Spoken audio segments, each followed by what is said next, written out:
12박 13일로 대서양을 건너는 크루즈 여행 중입니다. 오늘은 5째 날. 아무리 산의 진미가 나와도 땡기는 게 있죠. 고향의 맛.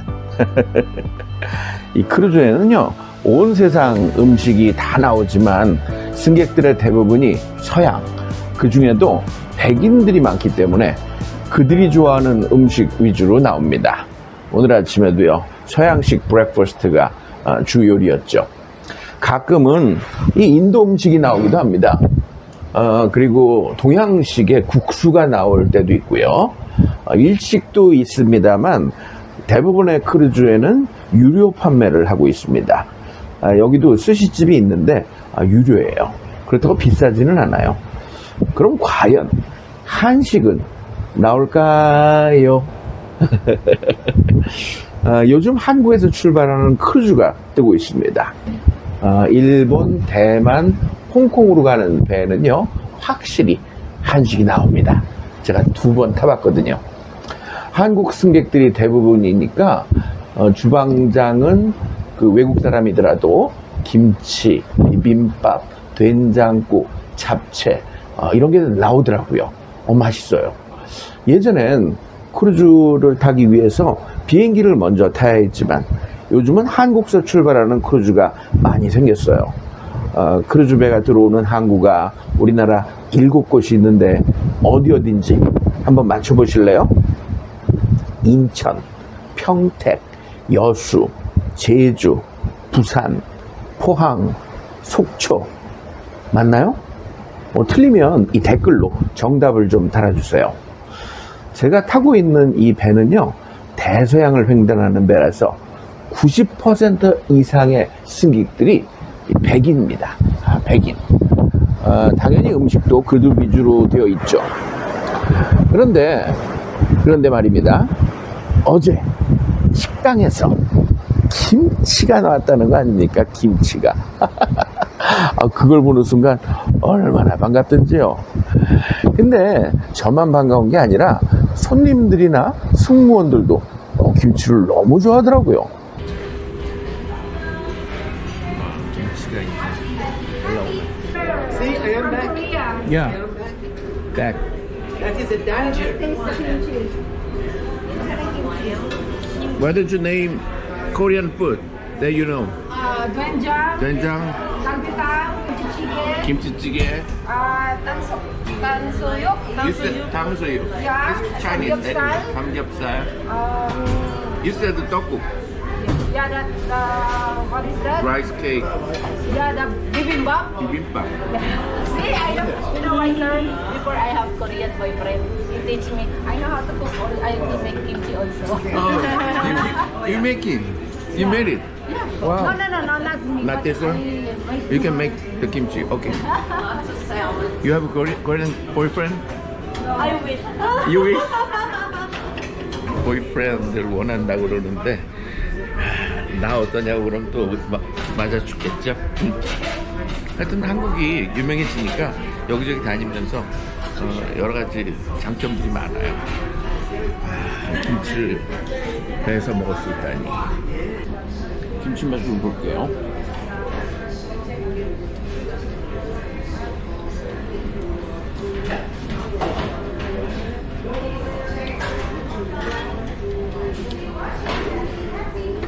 우리가 생각하는 그 김치랑은 좀 달라요. 근데 숙성을 한 게 아니니까 그냥 김치 사라다라고 하는 게 더 맞을 것 같은데 약간 단맛도 나고요. 그러니까 배추를 고춧가루 양념해가지고 뭐 간이에 살짝 섞어서 그 만든 맛인데 그래도 배를 오래 타고 가다 보면 김치가 먹고 싶잖아요.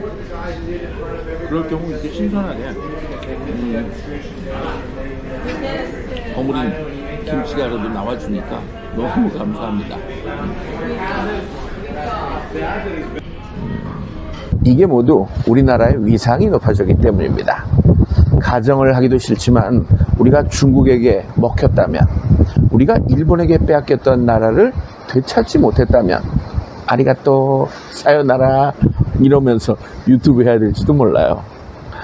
뭐 그래도 약 30%의 사람들은 별 신경 안 쓰고 일본에 착 달라붙어서 잘 먹고 잘 살고 있을 겁니다.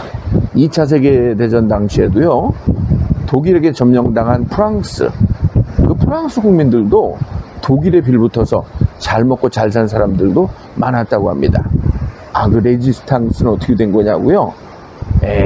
그 일부였어요, 일부. 지금이야, 야, 너 친일파지? 그러면 이게 욕이 되지만, 나라를 빼앗긴 당시에는요, 대부분의 모든 사람들이 친일파였을 겁니다. 독립운동을 하거나 만세운동에 참가했던 사람들이 다수가 아니라는 건 가슴 아픈 현실이죠. 지금도 그렇잖아요. 나라가 어찌되든 이웃이 불행하든 나만 잘 먹고 잘 살면 된다는 사람이 의외로 많다는 불편한 진실. 어쨌든 요즘 해외여행을 나와보면요, 한국인을 대하는 태도가 달라졌다는 걸 확실히 느낄 수 있습니다. 그럼 무엇이 우리나라의 위상을 이렇게 높였을까요? 첫 번째는 아이고 다리야 첫 번째는 메이드 인 코리아. 삼성이나 LG의 가전제품, 특히 스마트폰, 그리고 현대기아의 자동차, 반도체, 배터리 등등 이런 메이드 인 코리아 제품들이 한국이라는 나라를 다시 보게 만들었다는 것은 사실입니다만, 솔직히 말씀드릴까요? 이 제품들이 메이드 인 코리아라는 걸 모르는 사람들이 더 많습니다. 현다이, 기아, 이게 한국 차였어? 나 일본 차인 줄 알았어. 이렇게 말하는 사람들 의외로 많았어요. 두 번째, 서울올림픽이나 월드컵 같은 운동선수들의 국위선양. 이것도 어느 정도 영향을 끼친 것은 사실입니다. 특히 박찬호, 류현진 같은 야구선수나 박세리, 최경주 같은 골프 선수들이 코리아란 나라를 알렸습니다만, 이것도 결정적인 원인은 아닙니다. 세 번째, K-팝, K-드라마, K-무비. 솔직히 지금 한국이 전 세계 사람들에게 인기를 얻게 만든 결정적인 이유는요, 문화의 힘입니다. 김구 선생님의 말씀이 또 새삼 떠오르네요. 그런데 이 문화의 힘을 이렇게 끌어올린 밑거름은 바로 자유의 힘입니다. 요즘 걸핏하면 자유, 모든 자유를 붙이는 사람들과 단체가 많은데, 솔직히 그런 사람들이 자유를 가장 억압했다는 거 아세요? 진짜 자유를 자유롭게 펼치며 마음껏 창작 활동을 할 수 있게 만들어준 사람은 끊임없이 압박과 규제를 철폐하고자 싸워왔던 일부 사람들 때문입니다. 그 사람들의 피와 땀으로 얻은 자유를 대다수 우리들이 대가 없이 누리고 있는 것이죠. 예를 들어 볼까요? 예전에 우리가 대학을 다닐 때 대학금, 등록금 인상 반대 투쟁을 한 적이 있어요.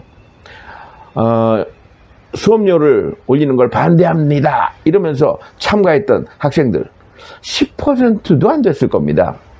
그러나 그렇게 수업료가 낮아지면 혜택은 모두에게 돌아갔잖아요. 저는 오랜 세월 방송작가로 일을 해왔습니다. 전두환 정권 때부터 일을 했으니까 저도 좀 연식이 됐죠. 그래서 각 정부가 어떻게 방송을 통제해왔고 영화를 규제해왔는지 누구보다 잘 알고 있습니다. 영화사에서도 근무를 했었거든요.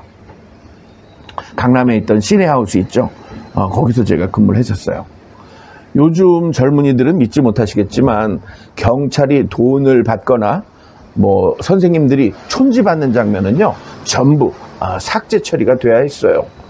선생 김봉두는 뭐냐고요?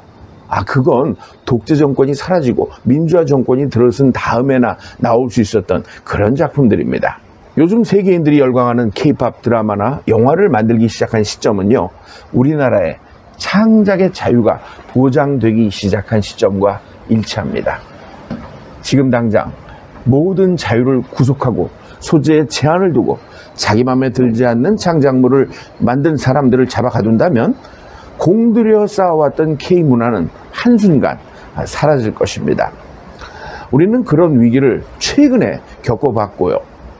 그래서 저는 아직도 계엄을 옹호하는 사람들을 이해할 수 없다가도 어차피 일제시대 때도 친일파는 있었으니까 뭐 이해는 갑니다. 크루즈를 타고 계속 보게 되는 건 이 바다입니다. 바다. 정말 바다만큼은 아주 그냥 실컷 봅니다. 그런데 이 바다 한가운데 빠지면요, 마실 물이 없어 죽게 된다는 사실 아십니까? 물이 많아도 마실 물이 없어서 죽어야 하는 웃픈 사실. 현재 우리나라가 자유가 완벽하게 보장되는 것 같지만 갑갑함을 느끼는 창작자들도 아직도 많습니다. 그 중에 한 명 접니다. 아직도 규제가 많아요. 예를 들어볼까요? 코미디에는요, 아직도 3가지에는 그 소재의 규제가 있어요. 이 3가지는 웬만하면 다루지 말라고 그럽니다. 정치, 섹스, 종교. 이 3가지가 웃기기에는 가장 좋은 소재인데도 이걸 못하게 합니다. 외국 스탠드업 코미디언들은요, 거의 이 3가지 소재로 웃겨요. 정치인이 섹스하다가 회개하는 얘기가 정말 재밌거든요. 여러분, 제가 만약 노예로 팔려가는 배에 타서 이 대서양을 건너는 중이라면 이렇게 행복하겠습니까?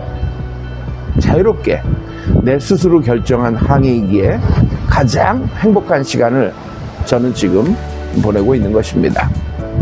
이 소중한 자유를 지켜서 대한민국, 코리아가 더 행복한 나라로 가기 위해 우리 함께 노력합시다.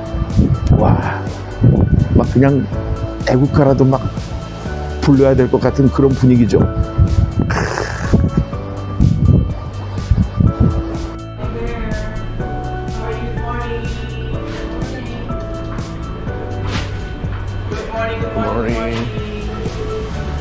Good morning. Good morning.